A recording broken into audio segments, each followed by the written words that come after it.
পাখি প্রেমী ভাই বন্ধুরা, কেমন আছেন সবাই? আশা করি সবাই ভালো আছেন। আমি আজকে আপনাদের মাঝে আবারও ভিডিও নিয়ে আসলাম।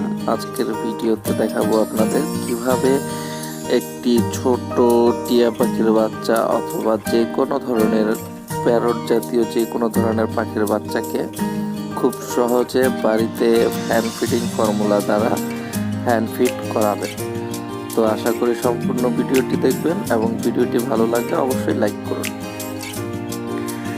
তো এখানে আপনারা দেখতে পাচ্ছেন আমি গরম পানি এবং হ্যান্ড ফিটিং নিয়ে নিয়েছি। আর আমার হ্যান্ড ফিটিংটা হচ্ছে নিউট্রিবার্ড A21।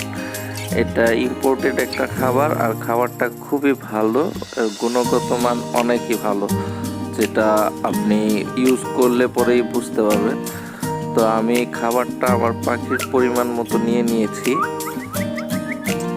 তো এবার এখানে আমি গরম পানি মিলাচ্ছি। তো গরম পানিটা কুসুম গরম বা হালকা গরম হলে হবে না, গরম পানিটা হতে হবে পুরোপুরি গরম, যেন আপনার খাবারটা গলে যায়। তার জন্য ওই পুরোপুরি গরম পানি আপনার নিতে হবে।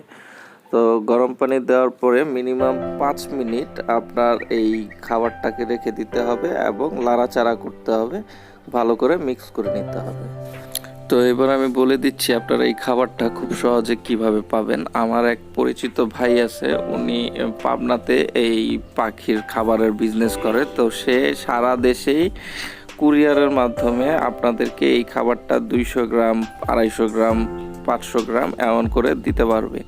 কারণ এটা পুরোটা নিতে হলে অনেক দাম পড়ে যায়, তার জন্যই আপনারা ওই 200 গ্রাম অথবা যতটুকু আপনাদের প্রয়োজন ততটুকু নিতে পারবেন। আর আমি তার লিঙ্কটা আমার ডিসক্রিপশন বক্সে দিয়ে দেব, আপনারা সেখান থেকে যোগাযোগ করতে পারেন এবং আমার রেফারেন্সও দিতে পারেন। সেক্ষেত্রে হয়তোবা আপনাদের একটু ভালোভাবে গণ্য করবে। তো দেখুন আমরা কিভাবে আমার পাখি এই খাবারটা খাচ্ছে এবং খুব সহজেই খাচ্ছে।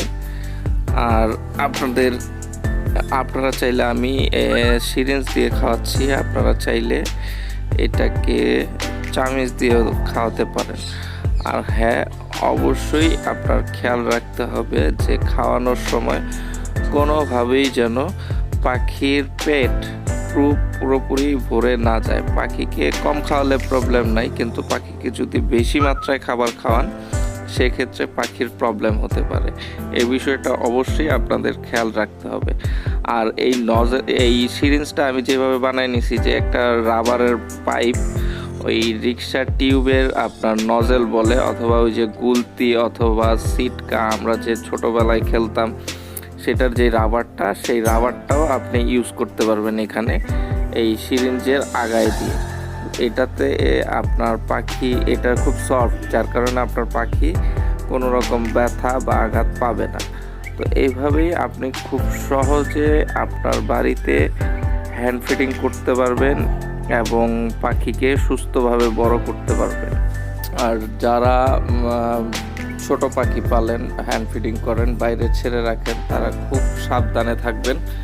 কারণ হচ্ছে এখানে আমার 2টা পাখি ছিল। আমার এক ফ্রেন্ডের কাছে আমি 2টা পাখি বিক্রি করছিলাম। তো সে খুব ভালোভাবে পাখিগুলোকে বড় করছিল, কিন্তু হঠাৎ করে একটা বিড়াল একটা পাখিকে নিয়ে যায়। তো তার জন্যে আপনারা বিড়াল, ইঁদুর এইগুলো থেকে আপনাদের পাখিকে অবশ্যই সাবধানে রাখবেন, খেয়াল রাখবেন। ধন্যবাদ সবাইকে, ভালো